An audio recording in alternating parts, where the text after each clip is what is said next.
الله الرحمن الرحيم الحمد لله وأصلي وأسلم على أشرف الأنبياء والمرسلين نبينا محمد وعلى آله وأصحابه وتابعين لهم بإحسان إلى يوم الدين أما بعد. Fidèles auditrices et auditeurs de la Lumière TV, je vous dis Assalamu alaikum wa rahmatullahi wa barakatuhu. Heureux sommes-nous aujourd'hui en rendant grâce à Allah subhanahu wa ta'ala qui encore une fois nous a permis d'être ici aujourd'hui devant vous pour continuer là où nous nous sommes arrêtés dans l'émission passée en parlant de Al-Istiqama, le fait d'être sur le droit chemin, la droiture. Et nous avons posé une question dans l'émission passée, à savoir, quel mal y a-t-il si on imite les mécréants sur tel point et qu'on leur ressemble en cela, sachant qu'on n'y voit aucun mal apparent. Car l'islam nous a toujours demandé de ne pas imiter une autre communauté à part notre communauté qui est la Ummah al-Islamiyya. La Ummah Islamiyya a tout pour qu'elle dépende d'autres communautés. Et c'est pourquoi, en donnant la réponse, Cheikh Uthaymin nous dit, rahimahullah, Allah ordonna de se différencier des mécréants et pervers en termes d'apparence, même si plusieurs personnes n'arrivent pas à voir le mal apparent, et ce pour plusieurs choses dont de la ressemblance aux pervers dans leur apparence. Résulte quoi? Résulte une fusion et étroite liaison entre la personne et celui que celle-ci imite. Il y a une étroite fusion entre vous, ce qui mène à une sorte de ressemblance parfaite dans quelques comportements et actes. Ceci est une chose évidente, connue, que l'on touche. Car celui qui porte des vêtements des gens de science, par exemple, trouve en lui un sentiment d'appartenance à ce dernier. Tout comme celui qui porte les vêtements des soldats combattants, par exemple, il trouve en lui-même une sensation d'appartenance à ces derniers, et ceci se voit même sur son comportement, sauf s'il y a des choses qui empêchent cela de se faire voir. Ceci est une chose qui révèle du concert de la réalité. C'est aussi une vérité établie chez les scientifiques actuels qui exercent ce qu'on appelle communément ilmun nafs, la psychologie ou encore la sociologie et toute autre science qui ressemble à cela. Or, ce que l'on trouve dans le livre d'Allah et la sunna du messager d'Allah sallallahu alayhi wa sallam nous suffit largement pour que nous allions nous ressembler à une communauté ou aux mécréants. Emprunter le chemin droit, sirat al-mustaqim, le droit chemin rend obligatoire de se différencier des gens de l'enfer. Sinon, comment pourrait-il être droit si celui qu'il emprunte imite celui qui emprunte un chemin déformé? On ne peut jamais être droit quand l'autre est en train d'emprunter un chemin autre que ton chemin et tu espères être sur la droiture. Notre Ummah est une Ummah qui a des valeurs. Notre communauté a des valeurs. Elle ne se disperse pas parmi les autres nations. Nous devons montrer notre valeur, montrer que nous sommes une Ummah, que nous sommes une communauté et nous devons nous différencier des autres. Voilà la réponse qu'a apporté Cheikh pour ceux qui pensent qu'il n'y a pas d'inconvénient à imiter une communauté autre que notre communauté. Parmi les causes de la droiture et les moyens qui permettent de s'y maintenir, nous allons citer en bref la sincérité et la dévotion au Tout-Puissant, Allah subhanahu wa ta'ala, et le suivi de son messager. Pour rappel, Allah subhanahu wa ta'ala nous dit dans le glorieux Coran, il ne leur a été commandé cependant que d'adorer Allah wa ma umiru illa liya'budu Allah mukhlisina lahu din, lui vouant un culte exclusif, d'accomplir la prière et d'acquitter la zakat. Et voilà la religion de droiture. Donc,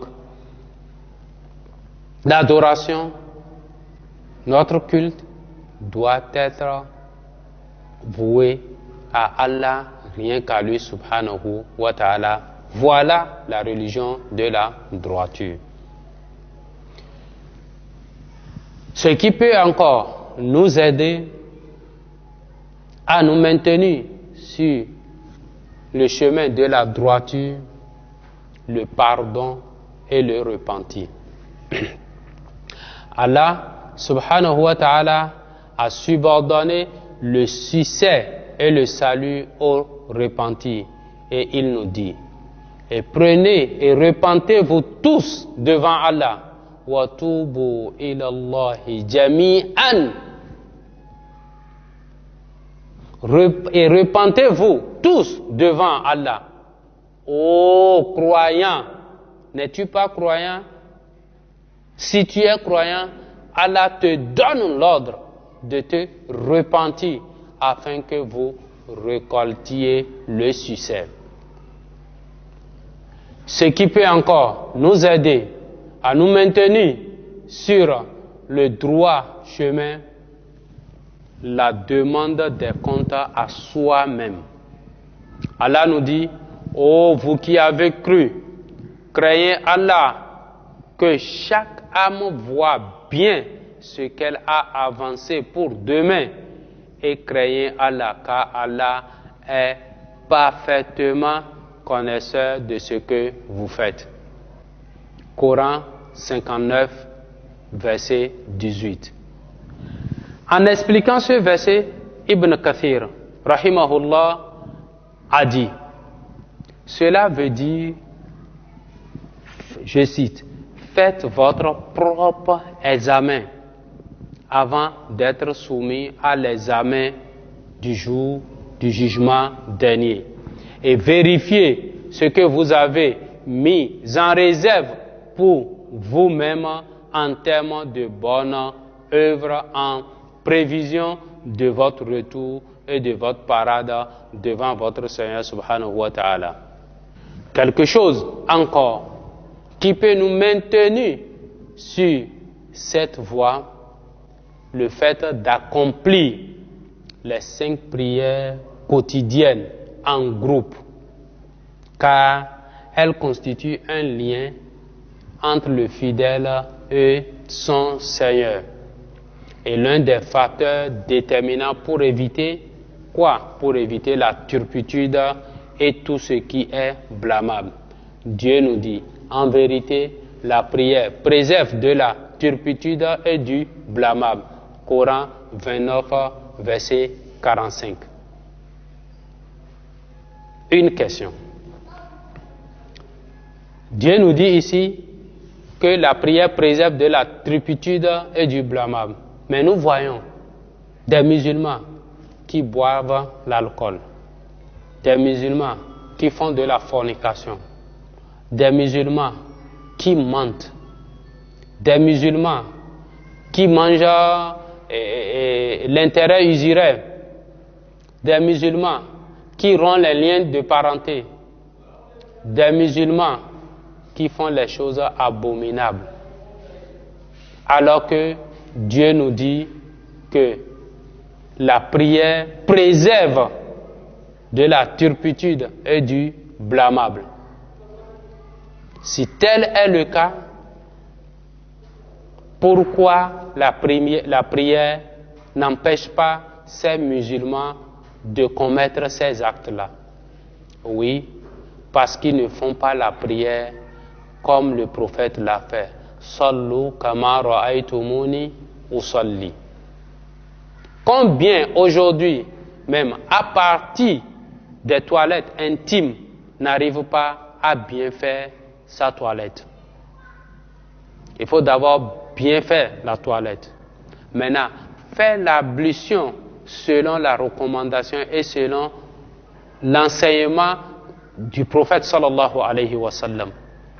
Ensuite, se diriger à la mosquée, prier en groupe et prier comme le prophète sallallahu alayhi wa sallam a prié. Sallu kama ra'aytumuni usalli. Combien aujourd'hui sont dans la prière et ils pensent à la dette que telle personne lui doit. Il est dans la prière, il pense à ce que sa femme lui a préparé à la maison. Il est dans la prière, il pense à un rendez-vous important qu'il a. Il est même pressé de finir la prière et de partir. On est devant notre Seigneur subhanahu wa ta'ala, mais on n'a pas le sentiment qu'on est devant notre Créateur. Aujourd'hui, combien, dès qu'on fait l'appel, tu les vois se rendre à la mosquée en même temps pour répondre à l'appel? C'est au moment où le muezzin appelle à la prière, c'est en ce moment que tu vois le musulman pressé d'évacuer à ses occupations. Alors que ton Seigneur, subhanahu wa ta'ala, t'appelle. Combien de musulmans aujourd'hui vont prier dès la sortie de la prière, ferment la mosquée et commencent par poser la question à chaque musulman qui a prié, quelle est la sourate ou le verset que l'imam a récité. Difficilement, il va te l'amener parce qu'il n'est pas présent. Il n'est pas présent. Il est occupé par autre chose. Il est dans un autre monde. Mais comment cette prière sera bien exaucée et cette prière sera un rempart pour toi pour t'empêcher vers cette turpitude?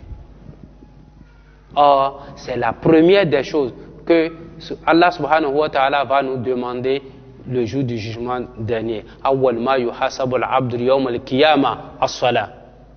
C'est la prière. Combien parmi les musulmans, vous les voyez à la mosquée, même le takbirat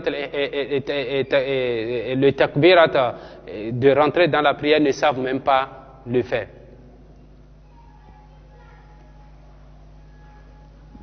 La prière est plus que capitale dans la vie du musulman. Le prophète est à l'aise, il est content quand il rentre dans la prière. C'est pourquoi des fois il dit à Bilal, appelle pour que je me repose, je réjouis mon cœur avec mon Seigneur dans la prière. Et le prophète sallallahu alayhi wa sallam, pour nous montrer l'importance de la prière en groupe, nous a dit, dans un hadith qui nous a été rapporté, il me vient dans ma tête, j'ai envie qu'on appelle à la prière et que qu'on commence la prière, que j'ordonne quelqu'un de diriger la prière et que je passe dans la maison pour voir ceux qui ne sont pas allés à la mosquée et que je les entoure du feu et les brûler. Ceci pour nous montrer que la prière en groupe à la mosquée est d'une importance capitale dans la vie du musulman. Combien aujourd'hui? Non, c'est les feuilletons, les nuits, les films qui sont des choses qui nous gaspillent, qui nous prennent nos temps. Les gens sont devant la télé jusqu'à 1 heure, dorment tard. Et comment peuvent-ils se réveiller pour répondre à l'appel de Dieu à l'aube? C'est après que le soleil soit levé que le musulman se lève pour dire qu'il veut prier Dieu. Wal-iyaz billah. Alors, il faut rentrer dans nous-mêmes pour savoir que cette prière est d'une importance capitale où nous devons l'apprendre. Apprendre comment faire la prière, l'enseigner à nos familles, à nos enfants. C'est ça le salut. Préservez vous-même, votre personne et votre famille d'un feu. Ce feu, c'est les pierres qu'on allume ce feu-là. La prière est d'une importance capitale. Cela, quand on le fait tel que Dieu subhanahu wa ta'ala nous a recommandé et qu'on le fait selon l'enseignement du prophète sallallahu alayhi wa sallam, il n'y a pas de doute que ça va nous empêcher de la turpitude et nous maintenir sur le droit chemin. Parmi les choses nous permettant de nous maintenir sur la voie droite, c'est quoi? Le choix des amis vertueux. Car le bon compagnon aide toujours à l'obéissance à Allah et à la recherche de la connaissance, tout comme il attire l'attention sur les erreurs, contrairement au mauvais compagnon qui tout le temps fera que tu le suives dans son errement et l'égarement. Allah subhanahu wa ta'ala nous dit à ce propos dans le glorieux Coran, les amis ce jour-là seront ennemis les uns les autres, excepté les pieux. Donc, ce jour, le jour du jugement dernier, vous étiez amis dans ce bas monde si l'amitié n'est pas fondée sur la crainte, n'est pas basée sur la crainte d'Allah subhanahu wa ta'ala, et que vous vous entraidiez dans le bien. Wa ta'awanu 'ala al-birri wa taqwa wa la ta'awanu 'ala al-ithmi wal 'udwan. Si l'amitié n'est pas basée sur ça dans ce bas monde, le jour de jugement dernier, vous serez des ennemis les uns les autres. Mais ceux-là qui sont des pieux, qui se sont aimés rien qu'à cause d'Allah, c'est ça qui les a assemblés, ils seront toujours amis le jour du jugement dernier. Allah, choisisse-nous les meilleurs amis qui puissent nous guider sur la droiture. Aqulu qawli hada wa astaghfirullah li wa lakum. Wassalamu alaikum wa rahmatullahi wa barakatuhu.